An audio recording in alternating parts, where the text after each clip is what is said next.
तो आज मैं उन बच्चों के लिए कहानी सुनाने वाली हूँ जो HSSC का एग्जाम से निराश होकर के बैठ गए हैं। पढ़ने का मन नहीं कर रहा है, ऐसा लग रहा है जीवन यहीं पे खत्म हो गया है। नेगेटिव विचार आ रहे हैं, कुछ भी अच्छा समझ नहीं पा रहे। उन बच्चों से रिलेटेड मेरी आज की कहानी है, तो ध्यान से सुनना, शायद आपको थोड़ी सी मदद मिल जाए बच्चों। तो कहानी एक बच्चे की ही है, आपकी तरह। जैसे आप सब स्टूडेंट्स हैं, तैयारी कर रहे हैं, ऐसे ही एक स्कूल स्टूडेंट की कहानी है।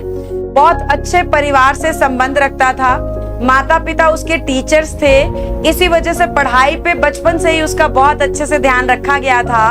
और पढ़ाई में ध्यान रखने की वजह से हमेशा वो अपनी क्लास में टॉप करता था। तो 12वीं तक कभी भी ऐसा नहीं हुआ था कि वो अपनी क्लास में सेकंड आया हो, हमेशा ही वो अपनी क्लास में फर्स्ट आता था। तो ऐसे बच्चे को 12th में भी एज ऑलवेज उसने टॉप किया और उसका कॉलेज में एडमिशन करा दिया गया। उसके घर वालों को लगता था ये हमारे कुनबे का, ये हमारे परिवार का हीरा है, ये जरूर हमें कुछ बहुत बड़ा बनाएगा एक दिन, बहुत टैलेंटेड है हमारा ये बच्चा। तो परिवार को उस पे बहुत गुरूर था, बहुत सुकून था।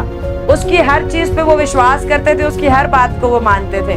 पढ़ने वाले बच्चों की जनरली सुनी ही जाती है, तो ऐसा ही उस घर का कुछ माहौल था।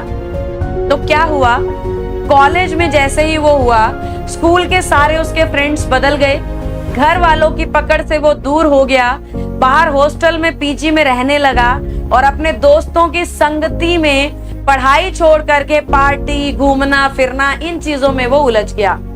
फिर उनके पेरेंट को पता लगता है कि बच्चा आपका गलत संगति में है, पढ़ नहीं रहा है आजकल जैसा पहले वो पढ़ता था। वो अपने बेटे को बुलाते हैं और समझाते हैं कि बेटा ऐसा क्यों कर रहे हो, आप ऐसे हो, आप समझदार हो, जैसे हर माँ बाप कोशिश करता है। तो वैसे ही उसके पेरेंट्स ने भी उसके साथ कोशिश की, लेकिन उस बच्चे ने उनकी एक भी नहीं सुनी, क्योंकि इस उम्र में दोस्तों के जो विचार होते हैं वो माँ बाप से बहुत अलग होते हैं और हमें अच्छे लगते हैं दोस्तों के विचार। तो उस बच्चे को भी अपने फ्रेंड्स जो हैं वो बहुत प्यारे लगते थे और अपने पेरेंट्स की बात उसने सुननी बंद कर दी। जब उसका कॉलेज में फर्स्ट ईयर का रिजल्ट आया तो वो अपने 2 सब्जेक्ट्स में फेल हो गया। जो बच्चा आज तक सेकंड नहीं आया था, जीवन में पहली बार वो 2 सब्जेक्ट्स में फेल हुआ है। जिन बच्चों का एग्जाम कैंसिल हुआ था ना, वो अपने आप को फेल मान के बैठ गए हैं। पहली बात, जिन भी बच्चों का एग्जाम देने के बाद कैंसिल हुआ है, वो अपने आप को फेल मानकर बैठ गए हैं। तो थोड़ा ध्यान से कहानी को फील करो बेटा, आपका मन बदल जाएगा अगर ढंग से इस बात को समझ लोगे तो उस बच्चे के जब 2 चीजों में री आ गई ना, उसकी जो फर्स्ट आने वाली ईगो थी वो बहुत जोरदार तरीके से हर्ट हो गई।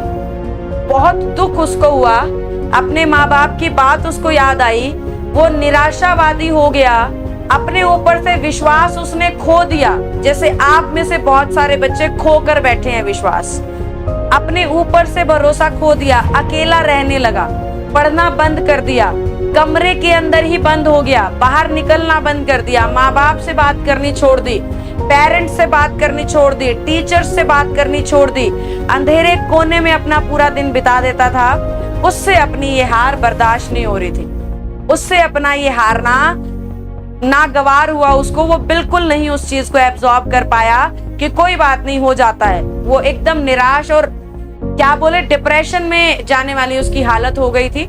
तो उसके माँ बाप को बहुत चिंता हुई कि हमारा बच्चा कहाँ था और अभी कहाँ वो पहुंच गया है। एक ही साल के अंदर, बचपन की 15 सालों की हमारी मेहनत 1 साल में बुरी संगति ने बिगाड़ दी। तो पेरेंट्स ने उनके स्कूल के प्रिंसिपल से बात की और स्कूल के प्रिंसिपल ने उस बच्चे को न्योता भिजवाया कि उसे मेरे घर डिनर पे भेजो।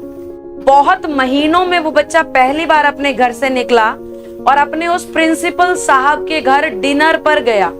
और जब डिनर चल रहा था तो बाहर गार्डन में वो बैठे थे, खाने के बाद सर्दी का मौसम था, अंगीठी प्रिंसिपल साहब ने जलाई हुई थी, तो दोनों बैठे थे, हाथ सेक रहे थे।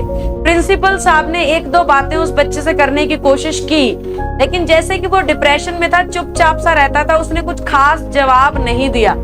तो प्रिंसिपल साहब और वो बच्चा 15 से 20 मिनट तक उस गार्डन में बैठे रहे, लेकिन आपस में उनकी कोई बातचीत नहीं हो पाई, क्योंकि बच्चा अपने आप में इतना खो चुका था कि उसको आसपास के दुनिया में कुछ समझ में ही नहीं आ रहा था। वो अपनी ही चीजों में दबा चला जा रहा था, वो अपने ही भविष्य को लेकर चिंताओं में डूबा हुआ था। तो प्रिंसिपल साहब ने कहा कि कुछ तो नया करना पड़ेगा कि इसका ध्यान मेरी तरफ आए। ऐसा तो मुझे फील ही नहीं हो रहा कि इसको पता भी है मैं इसके पास बैठा हूँ। तो प्रिंसिपल साहब ने उस अंगीठी का एक कोयला निकाला और बाहर रेत में डाल दिया। कुछ देर बाद जो वो कोयला जो अंगीठी में अच्छी गर्मी दे रहा था, लाल हो चुका था, वो रेत में जा करके काला पड़ गया, ठंडा हो गया और किसी काम का नहीं रहा। उस बच्चे ने जब ये बात देखी तो बड़ा हैरानी से पूछा, प्रिंसिपल सर ये आपने क्या किया? अंगीठी में तो ये खूब अच्छे से जोरों शोरों से जल रहा था, अपना काम कर रहा था, आपने तो इसे बाहर निकाल करके खराब कर दिया है, अब तो ये किसी काम का नहीं रहा। तो प्रिंसिपल साहब ने कहा, ठीक कह रहे हो आप, बिल्कुल सही बात है। उन्होंने कोयला उठाया और वापस अंगीठी में डाल दिया और वो कोयला कुछ ही क्षणों में, कुछ ही सेकंडों में दोबारा से जल उठा और वैसा ही हो गया जैसा वो पहले था। तो प्रिंसिपल साहब ने उस बच्चे को कहा, बेटा आपको कुछ समझ आया मैं आपको क्या सिखाना चाहता हूँ? उस बच्चे ने कहा, नहीं सर मैं नहीं समझा, आप क्या सिखाना चाहते हो? तो प्रिंसिपल साहब ने कहा, ये कोयला आप थे, ये कोयला आप थे। आप अपने आप को निराशा के अंधेरे में इस बुझी हुई रेत में दफना के बैठे हो, जबकि अगर आप अपने जीवन में दोबारा से आओ, अपनी किताबों में दोबारा से आओ, अपने परिवार में दोबारा से आओ और थोड़ी सी भी ताकत लगाओ तो आप वापस पहले जैसे हो सकते हो। जैसे ये कोयला बाहर था तो खत्म था, अंगीठी में वापस जाते ही ये जल उठा।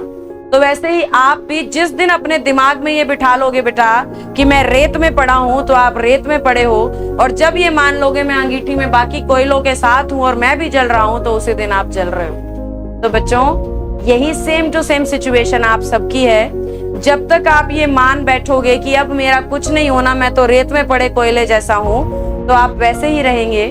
और जिस दिन आप ये मान उठोगे कि मैंने अपनी किताबों के साथ अपने आप को जलाना है, अपनी बुक्स में अपना समय बिताना है, पेपर हो ना हो, कैंसिल हो, आउट हो, कुछ भी हो, मुझे अपनी पढ़ाई जारी रखनी है, मुझे उस अंगीठी वाला कोयला बन के रहना है, मुझे रेत में नहीं गिरना, मैं उस अंगीठी का पार्ट बना रहूंगा, मैं अपनी किताबों का पार्ट बना रहूंगा, मैं अपने जुनून का पार्ट बना रहूंगा, मैं अपने सपने का पार्ट बना रहूंगा, मैं अपने सपने को रोज जीऊंगा ताकि एक दिन उसको सच्चाई में बदल सकूं, या मैं उस रेत में पड़े कोयले जैसा बन जाऊंगा। तो ये आपको डिसाइड करना है आप कौन सी तरफ हो। आई होप आप मेरे कहने का मतलब समझ गए होंगे। तो जितने से भी बच्चे हैं और जो बड़ा ध्यान से इंग्लिश सीखते हैं, मेरी बातों को सुनते हैं, समझते हैं, मुझे अपना टीचर मानते हैं, तो बेटा सबसे पहले अपने विचारों को पॉजिटिव करो, उसके बाद ही आप जीवन में कुछ हासिल कर सकते हो। दूसरों के तीर से या दूसरों के पत्थर से आपको कभी चोट नहीं पहुंचनी चाहिए, क्योंकि एक जहाज भी तब तक नहीं डूबता जब तक वो अपने अंदर छेद की मदद से पानी को ना आ जाने दे। कितना ही बड़ा समंदर हो, जहाज को डुबो नहीं सकता जब तक उसमें छेद ना हो। तो कितनी ही बड़ी परेशानी हो, आपको हरा नहीं सकती जब तक आपके अंदर छेद नहीं है। तो अपने उस छेद को बंद कर लो बेटा, कोई आपको हरा नहीं सकता, कोई आपको डुबा नहीं सकता। आप अपने आप में ताकतवर हो और जैसा चाहो वैसा अपने जीवन को बना सकते हो।